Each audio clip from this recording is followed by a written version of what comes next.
now listening to the Announcers Table with Daryl and Ian. This podcast is presented by RingIcon.com, the social networking site for wrestlers, fans, promoters, and everything indie wrestling. Log on today and create your profile, and as always, enjoy the show.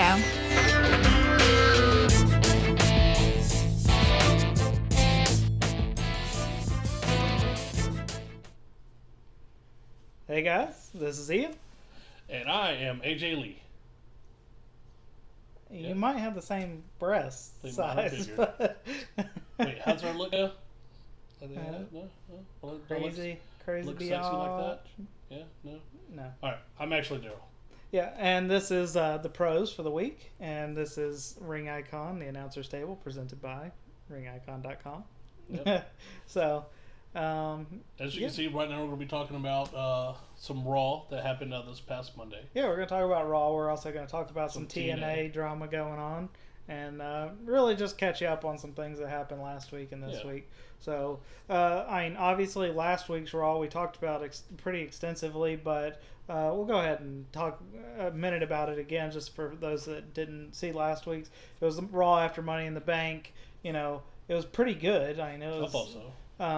But the big announcement at the end of that was that that John Cena got to choose his opponent for SummerSlam. Well, he chose Daniel Bryan.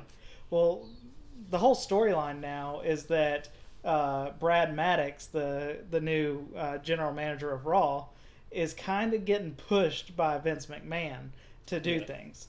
And so Triple H and Stephanie are questioning things that he's doing. So Vince McMahon is questioning Daniel Bryan being the champion, you know. Being worthy. Or being worthy of a title shot. Yeah. Because he's that led small. to the whole Right. segment on this Raw. Right. So that this Raw, he needed to prove himself. And so to prove himself, they put him up in the main event against 3 different people. Yeah. At first, I was kind of like, that's kind of... I thought it was going to be awesome. I was thinking, 3 awesome opponents, But then they threw in Jack Swagger, and I was like, oh, okay, at least bring somebody else out. That's cool next, Antonio Cesaro is a decent... He's a really good wrestler. Yeah, he's a good wrestler, but I didn't think that he was really... I wasn't too sure about him and Daniel Bryan, but they had a really long match, but it was a really good match. So if you get a chance to watch it on YouTube or replay, they've actually wrestled a bunch in the Indies. Okay, and they have had a ton of just excellent matches that. Well, it was a really good match, and then the third and final opponent that came out was Ryback, which I thought was the worst idea ever for the final opponent. I guess he wasn't even a champion, so how is none of those 3 were actually United States champion. Well, none of them were heavyweight or WWE champions. But I guess if you're gonna have somebody in a similar build as to John Cena, I guess Ryback would be. Yeah. I think one of the things that I tweeted with Ring Icon while I was watching, I tweeted, okay, just Ryback needs to drop his finisher, which is just a powerful Samoa drop. And I was like, go ahead and give him the jackhammer. Yeah. Honestly, my opinion of Ryback, when he came out the first time straight from NXT, he didn't really have a gimmick. It really wasn't working. Yeah. So they took him off TV for a while. They rebranded him as like this machine, and that's really not going anywhere. Well, I mean, I like, and I think that his catchphrase, the "feed me more," really catches on, and everybody loves chanting it. But one, they're not going to chant it with him being a heel. Nobody really cares to chant for a heel.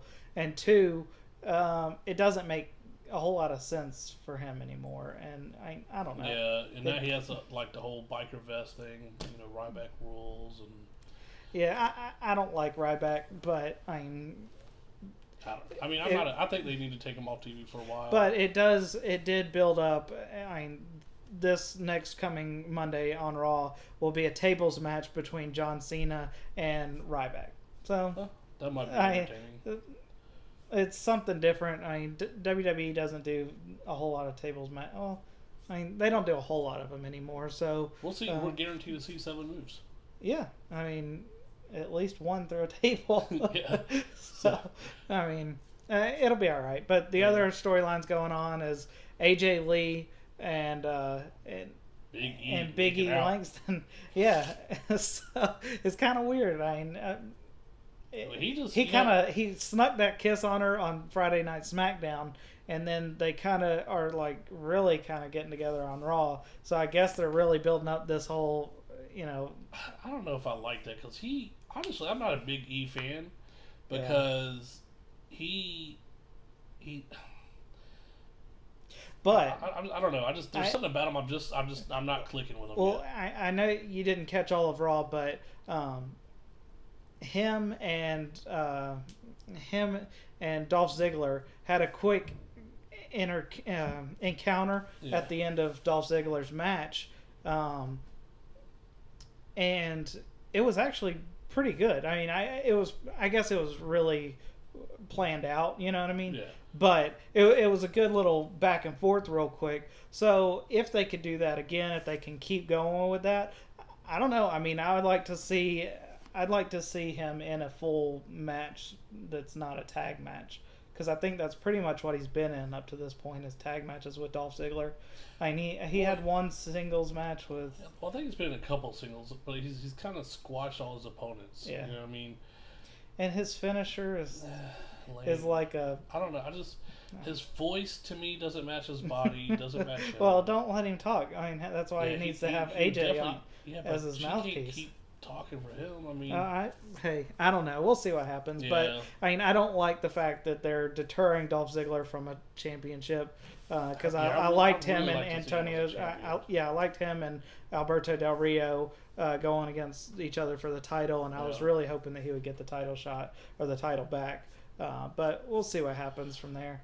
So, I mean, but so far the matches for SummerSlam that have been basically booked is Daniel Bryan versus John Cena, and CM Punk versus Brock Lesnar. Yeah. Those are the two that have been basically named. I mean, they've announced it. The other ones we're looking for are Dolph Ziggler versus Big E Langston. That'll probably be announced in the next week or so. Yeah, I mean, they got to do something because he freaking squashed them, on SmackDown or whatever. Yeah, we'll see what happens. I mean, Big E keeps getting. You know what? I'm thinking they're going to do Cody Rhodes on Sandown on SummerSlam. Yeah, Cody Rhodes. So they need to build that up with on SmackDown. Cody Rhodes attacking on because Sandow's like, here you can be the case bearer or whatever. Yeah. I'll forgive you. And Cody Rhodes pretty much beat him up, and so I mean they got to do something with that, and then like the whole. I don't know. There's a bunch of stuff like I don't.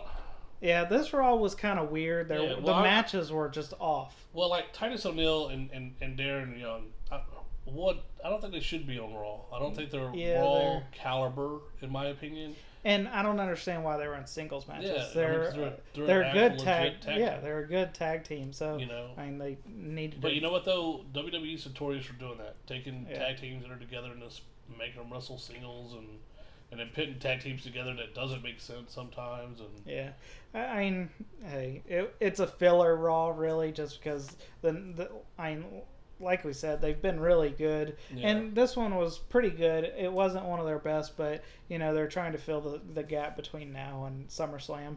So the only other storyline going on is I don't really know what they're doing with Mark Henry, whether he's turning baby or not.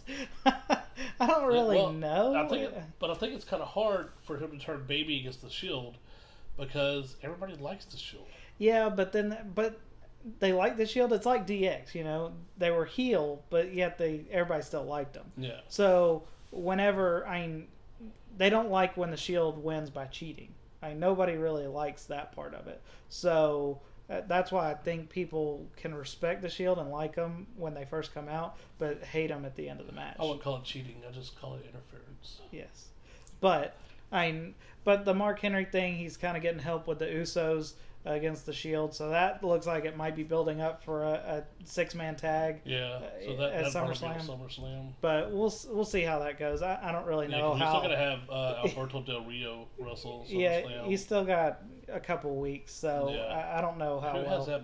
That's the one saying that has the money to make for Summer, Right. or just for the SmackDown. And he hasn't even really been paying attention to Alberto, so I think they're going to hold that for a Yeah, while. they'll probably hold that for a while. But Randy Orton has it for Raw, but he can't wrestle Cena, obviously, because Cena's wrestling Daniel Bryan. Yeah. And, Well, didn't Daniel Bryan win the title for like 30 seconds or something like that? I don't know. I could have swore he held the heavyweight title.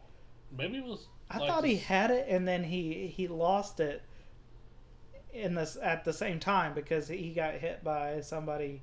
I don't remember, but I could have swore he was champion, but I thought it was longer than that. I thought maybe a month or something. I guess I'm having a hard time remembering, but Yeah. it doesn't matter. I mean, That's what happens when you get old. Yeah, something like that.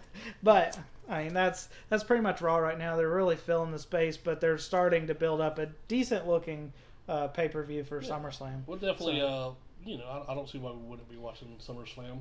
Well, just to see Daniel Bryan and John Cena, I think that'll be really good. And then I think so. Brock Lesnar versus CM Punk. I'm actually looking forward to that match. I think that'll be a really good match. I hope that they do it. I hope they throw, no holds barred or something on it. That'd be because. Well, some people are saying they don't think it's a good matchup with CM Punk. Well, we didn't either. We weren't too fond of it until we saw last week. Yeah, and then they kind of was brawling, and I'm like, that kind of makes me want to see it. Just that one little segment. It's like, man, that looks like it could be a good match. If it's that style of, if it's just a straight match, as long as Paul Heyman doesn't interfere. He's going to interfere. I mean, but I hope he gets hit by. That'll probably happen too. Yeah. So, all right. Well, let's talk about some TNA real quick. Lots of stuff going on with TNA. Yeah. Lots of cuts. Budget cuts, as they're calling it. Let's hit up last week with. Last week was the Destination X. I remember it was on. We was actually filming that day, so we didn't get to watch all of it. I did catch a lot of replays of it, like little segments of it. And then the last match came on. We was done filming. We actually had it on, and we was taking a quick bite to eat. And it was Bully Ray versus Chris Sabin, and by the time it was getting ready to go, there was only like 3 minutes left. And I'm like, what? I said, no way Chris Sabin's going to win. And I'm like, I got to go. I have to head home. And so I left. And then, I didn't barely get out of your driveway. And I got a text from you saying, oh, my God, that was crazy into the match. And so then I immediately had to call you because I'm like, what are you talking about? Well, I of course didn't want to text it and then him be like, damn you, I wanted to watch it later. So he calls me and I'm like, the end of the match just went crazy. I mean, basically the main event Mafia defends Chris Sabin and they all get in the ring and it becomes like this battle royal, but then they all basically fight their way to the back. But the Ball Peen Hammer stays in the ring. Yeah. Because that's the whole reason they got in the ring in the first place was because one of the Aces and Eights was getting in the ring with the Ball Peen Hammer. So that gets left in the ring. Chris Sabin somehow holds on to it, grabs it and holds on to it, gets picked up for a powerbomb and hits Bully Ray with it and then throws it. And then he wins the title. Yeah, I was shocked. I called you and you told me that. I'm like, are you kidding me? They actually gave Sabin the title? That blew my mind. I never saw that coming. Yeah, I didn't either. I mean, it was definitely a shock to me. Yeah. I didn't I think was like, I looked and I was happen. like, are you, what? I mean, when you told me, I was like, I couldn't. I was in shock when I was watching. I'm like, they seriously gave Sabin the title? I mean, there's no way. I love Chris Sabin. I think he's excellent, or excellent wrestler. I don't necessarily think at this point in time he should be the champion. Well, he just came back like 3 or 4 weeks ago from taking a long break. He ain't been back long because he was gone for 2 years because he had surgery on one knee, and I think he tried to come back and then had to have surgery on his other knee. And so, but I don't know. I don't know. I'm kind of torn about that. I really like Bully Ray as champion. Yeah, really I did too, but I mean, at the same time, it looks like they're probably going to be squashing Aces and Eights. I'm just because they're dropping half of them. They're losing some people. But I mean, I don't know. I think the story with the Main Event Mafia coming back, and I don't know. I'm not a big fan of some of the members in the Main Event Mafia. Magnus, absolutely, I get that. Sting and Kurt Angle, obviously going to be in it. The Sting's the one leading up. We know your hatred for Samoa Joe. It's not that I hate Samoa Joe. It's just he doesn't belong in this group. Yeah. No. I mean, and I think he needs a whole other gimmick. He needs to do something. He just doesn't fit right now. Not that I don't think he's a superb athlete. He really is. I really like him in that sense. I just don't like him in this. I hate him in this group. And then Quentin Rampage Jackson makes no sense. None. You know, and then because they're all like dressed to the nines, and then he still comes out in his freaking t-shirt and jeans and a stupid ass chain he wears like he's a damn junkyard dog or something. You know, I mean, it makes no sense to me. All right, well, let's talk about some other stuff that's going on real quick with TNA. They've been cutting people like crazy. Yeah. Okay.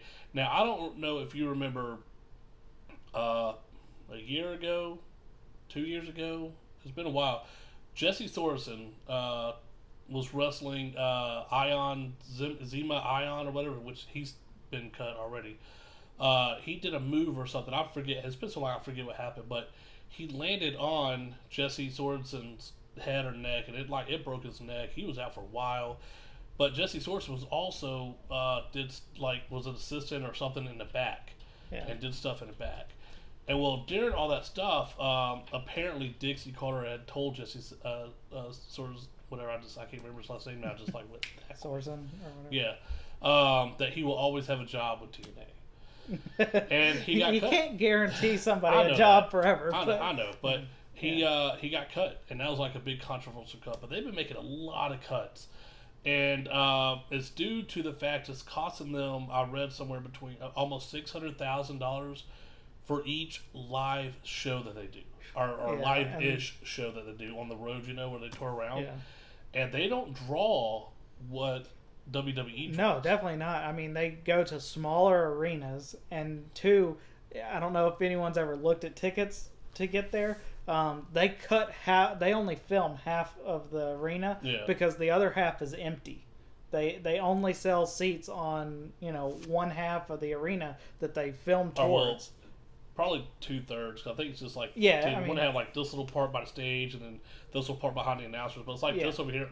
It's like if you go to a WWE event where the hard cameras are, that little section, but they still have people over there. With like at TNA, there's like nobody by the hard cameras. Yeah.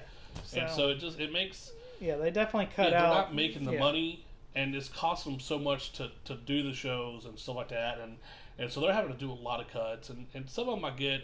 They just released Bruce Pritchard, who was in charge of like pretty much everything in the back, and he was also in charge of making sure that wrestlers had their wrestling license in certain states. Certain states you gotta have a wrestling license, and so they just did a show in Indiana somewhere. I forget what state it is. I'm sorry. Oh yeah, and they only could have 5 wrestlers on there. Yeah. Okay, so and a couple of them wrestled, or most of them I think wrestled twice or 3 times or something like that. So it was just a live event, like just a house show as WWE would have. But the thing that really sparked some outrage about that show is people paid extra money to do the whole backstage meet and greet and stuff like that. And so Dixie came out, and since everybody it was kind of gypped because like their top stars couldn't be on there. She said she invited everybody to the back to meet everybody. That made the people mad who paid to go back there. But here's the kicker. Okay, Jeff Hardy, okay, I know one of your favorite tag teams of all time, was a complete prick. Okay, he would not sign autographs or do pictures unless you paid him like $20. Wouldn't do it. And I'm like, that's messed up, man. Your company they're struggling. They're losing money. And and Dixie Carter today. Well, I'm sure he's wishing he could get back with WWE. Well, it probably won't be long. If they keep going this route, they're going to go under by the end of the year, probably. Yeah, but I just don't. I don't know. We'll see what happens. Well, they agreed to do the whole year thing, the live events for a year. They've agreed to do that, but they can't go back to the Impact Zone in Orlando. That building that they was in is already taken. So I don't know where they would go. Come to Atlanta. We'd love to have you. Nice. But I mean, if they keep going at this rate, they're just not going to have anybody. She did a thing today called Ask Ask Dixie, and so I was reading the Twitter thread on that, and there's some harsh stuff, dude. I mean, some harsh stuff that they were saying to her, and I can only imagine, she's probably in the corner crying somewhere with some of the stuff she had to read. And then they started getting upset because she wasn't answering them. And so she had to come on and make a whole statement saying, I'm only going to answer legitimate questions, but I'm only going to answer them on Thursdays. And so, but she didn't specify that at first, because normally if you do an ask me kind of thing, they're asking you and you're answering them pretty live. Okay, I mean, obviously you're not going to get a bunch of them. Yeah. And one comment stuck out. He goes, I find it funny that more people are actually watching the Ask Dixie thread than actually watch Impact. And so, I mean, he was making a joke. I don't know how true that is. It's probably not that true, right. But either way. And then, there's she's getting a lot of flack for cutting Jesse Sorensen, and a lot of people are like, Hogan makes reportedly, I don't know how true this is or not, $40,000 a night that he appears, and they're trying to cut money or cut people's money. I'm sure him, Sting, and Kurt Angle are making bank. Yeah, bukus of money. Well, I mean. And some of them I get it, but the save the money thing that they're talking about, and their whole Dixie's motto is, nobody is exempt. We're going to do what's smart, but they're only cutting to people that make a couple thousand a night. Yeah. So, I mean, really let's talk about who they've cut. Doc from Aces and Eights. He didn't renew his contract. His contract was coming up to be renewed, and then Bruce Pritchard got fired and all that. And so it kind of didn't get renewed, so they just opted not to renew it because he was supposed to come. He was supposed to turn baby and feud with Ken Anderson. Yeah, which that one's not a huge deal. You know what I mean? He's still more of an independent guy. He does wrestle a lot in the North Georgia independent scene, but I think D'Lo's a pretty big cut. I mean, I don't think money wise, he didn't really do stuff. He wasn't in Aces and Eight long, but he did a lot of stuff in the back. He was an agent and did stuff like that. Yeah, they've cut a lot of back talent too, which I don't know. I think they need. So right now, Bischoff is in charge of creative right now, and I mean, he's awesome, but I mean, he's also kind of stale. Some of the stuff that he's come up with, and it's almost like. The old guys versus the new guys again. Main Event Mafia. It sounds a lot like. Does it sound like the Millionaires versus the New Blood? Yeah. Kind of back in the day. It sounds a lot like WCW did. Yeah, that's what I'm talking about. They did the Millionaires Club versus the New Bloods, which was all the Millionaires Club because it's Sting and all the big names of the day, and then the New Blood was all the rookies and people only been there a few years and.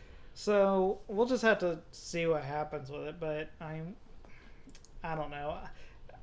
It doesn't draw me in to want to watch it every Thursday. Yeah, me neither. I mean, normally we film on Wednesdays. Past couple weeks we filmed on Thursdays, and I think we're going to start filming on Thursdays now. But so I would just kind of watch it if I was at home. Yeah. Raw I'd actually try and watch. Yeah. But I was in Orlando this weekend. And so I didn't get. It was late. It was a crazy weekend, and so by the time Raw came on, I watched I was watching the first hour. You called me and you were saying something. I couldn't hardly understand what you were saying because I was so out of it that I'm like, I think I told you, I'm like, you know what, I'm going to bed. And then I remember just shutting everything off and laying down, and then I don't remember nothing till 7 o'clock that morning when I had to get up for work, or 6:30 when I get up for work. But I don't know, but. It's crazy with stuff that's going on in TNA. I hope they make it. I hope they can pull it out and do things because I don't like it when there's no competition. Not that TNA I view as competition for WWE, but it is different from WWE and gives you that alternative to watch. Even though WWE is taking over everything, they have wrestling pretty much on every night of the week. But I don't know. We'll just, like I said, we'll have to see what happens. I mean, obviously TNA is going to keep going for the next year. I hope that they settle down in a city, kind of go back to where they were with things, make things a little cheaper for themselves. Well, actually, they only have till the end of the year. They promised 2013 is the full year that they would do the traveling, and so almost the end of July, right? Yeah. So so they only got about 4 or August, 5 September, months, October, yeah. November, like 5 more months. So I mean, Yeah. of doing this, and hopefully they can hang on. I mean, I know Dixie Carter, her dad, company or whatever is the reason why she kind of was able to buy majority of TNA and kind of go where it was. Yeah. She posted something today about how her 11 years in TNA, and I'm like, 11 years? How is she in TNA for 11 years? I don't know. I don't know a whole lot about Dixie I mean, Carter. I don't know much about her outside of, I mean, one, she should never be on TV. Anytime she's on TV and tries to talk, it's ridiculous, in my opinion. Yeah. I mean, but I don't know. If you have any thoughts, feedback, stuff you want us to talk about, let us know. I know we actually hit the modem here where we filmed got hit by lightning. Yeah.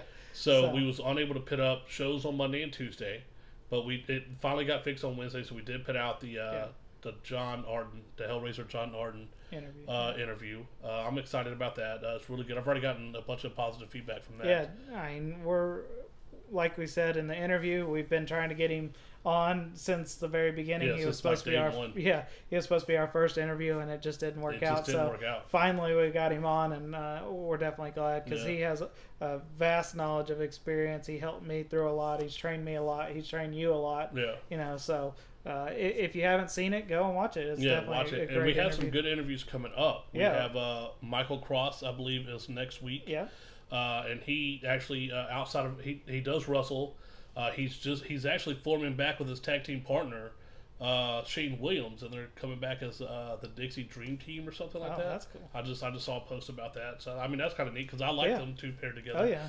And then the week after that we have Hellcat Amanda Arden, which is John Arden's wife. Yeah. And that's our first female. And it was a great interview because we really we've known her for a long time, so we have a good connection with her. Yeah. And so you get to see a different side of the business. She's a valet. Yeah.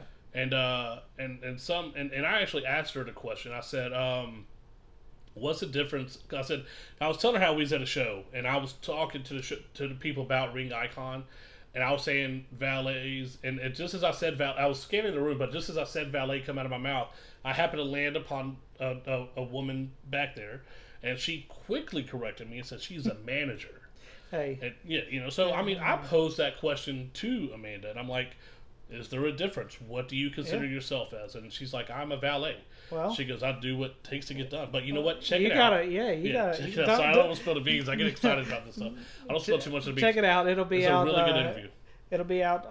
I believe it's going to be August 6th or 7th. 7th. It'll be the 7th because the 6th is a Tuesday. Okay. So it'll be out August 7th. So check that out. It'll be awesome. One of my favorite interviews we've done so far. Yeah, definitely. So, but where you were going with, just real quick, just because he started a thought and didn't quite finish it, which was Michael Cross. Outside of wrestling, that's where he got sidetracked. Yeah, that's where I got sidetracked. He makes wrestling gear. He doesn't make boots, but he makes tights and all kinds of other gear, any kind of mask gear, anything like that. So it's cool to talk to him about wrestling gear. And he's actually making my son a mask. Yeah. Right now. So maybe he'll do an announcer's take on some gear sometime. Yeah, that'd be kind of cool. Review some gear. So we'll see what happens. But check his interview out. It'll be out next week, which is the 31st of July. So that's pretty much it for the pros. We've rambled on for a while now. Yeah, way too long. But it'll be good. We're looking forward to SummerSlam. Yes, absolutely. And we'll have to just wait and see what happens with TNA. Yep. But until next time, next Friday, you can check out Ring Icon and all the videos on youtube.com/ringicon. And you can always see the video and create a profile at ringicon.com. Yep. And make sure you send us a message. Tell us what you want. Yeah. That's what we're about. So, all right. I'm Ian. And I'm not Daryl.